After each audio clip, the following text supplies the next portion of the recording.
السلام عليكم، كي دايرين؟ لاباس عليكم؟ كلشي مزيان؟ المهم بما ان رمضان قررت ندير هاد المسمنات المعمرين فنين. المهم بقاو معايا باش تشوفوا المقادير وتشوفوا الطريقه. السلام عليكم. اليوم غادا نوجد المسمن معمر. درت البصله تشحر في الزبده مع شويه الملح والابزار، وغادي ندير معاها الفلفله حمراء، الفلفله خضراء، وشويه الفرماج والقزبر والمعدنوس. من غادي نرافق معاه انسوب فيها شويه البروكولي، مطيشه، خيزو، بطاطا، ثومه، شويه زنجلان، مليحه، شويه البزار. المهم خليتهم كيطيبوا شي 45 دقيقه تقريبا. ايوا لالا غادي نطحنهم من بعد باش تبرد واحد شويه، هي اللي غادي تكون مرافقه مع المسمن ان شاء الله. خليكم معايا.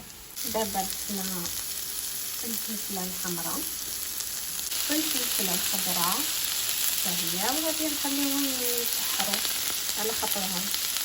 ايوا يا سيدي ويا لالا ضفنا هاد الربع مقطع، وغادي ندير واحد المعلقه ديال الهريسه باش كتبنن هاد الخليط.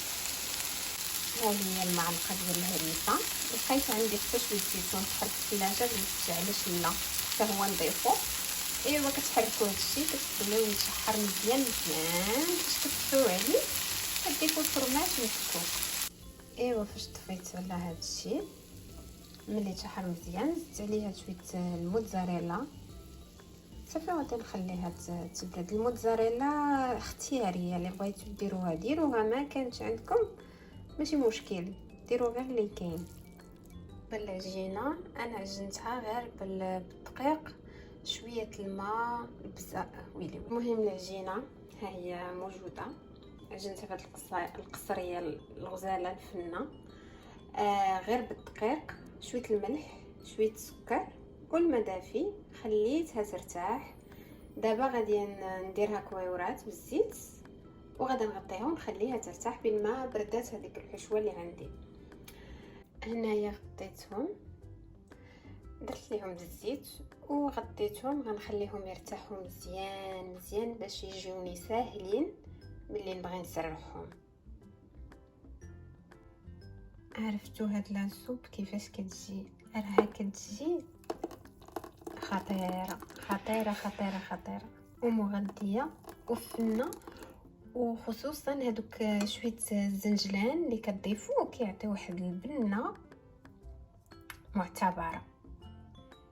كنسرحوا المسمنه مزيان، كنحطوا العماره هكا الوسط، كنعاودوا نورقوا وحده اخرى وكنحطوا كندهنوها بالزبده وكنحطوا فوقها المسمنه اللي عمرناها قبل.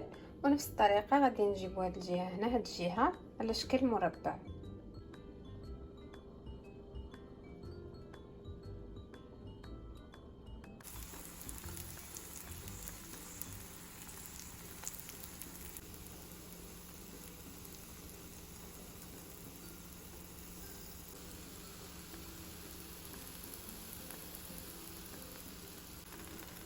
صافي كنبقاو نديرو نفس الطريقه، كنكملوا المسمنات كاملين